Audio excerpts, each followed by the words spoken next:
आपको चचा जी नज़र आ रहे हैं ना पाकिस्तानी। वल्लाह तकरीबन 60-65 साल उम्र है इस बंदे की हैं। और अभी भी मजदूरी कर रहा है। सुबह 8 बजे से ये एसफल्ट वालों के साथ काम कर रहा है और अभी तक जो है ना ये तकरीबन 3 बज गए हैं। अभी भी एक ट्रेला इनका बाकी है। तो कहने का मतलब ये है कि देखें आपके वालिदैन, आपके बहन, आपके भाई, आपके बेटे कितनी मुशक्क़त और मेहनत के साथ काम कर रहे हैं सिर्फ आपकी ज़िंदगियां बदलने के लिए। खुदारा इनकी कदर करो। कदर ऐसी है कि इनके लिए कुछ बन जाओ, कुछ बनो और इनको जो ना आराम मिले।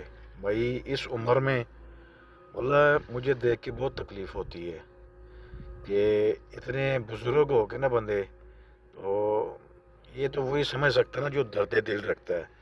तो यही पैगाम है 2025 के आखिर में कि अपने जो लोग आपके लिए कुछ कर रहे हैं ना, खुदारा उनके लिए कुछ बनो। बन के तो उनको जो है ना वो आराम पहुंचाओ भाई।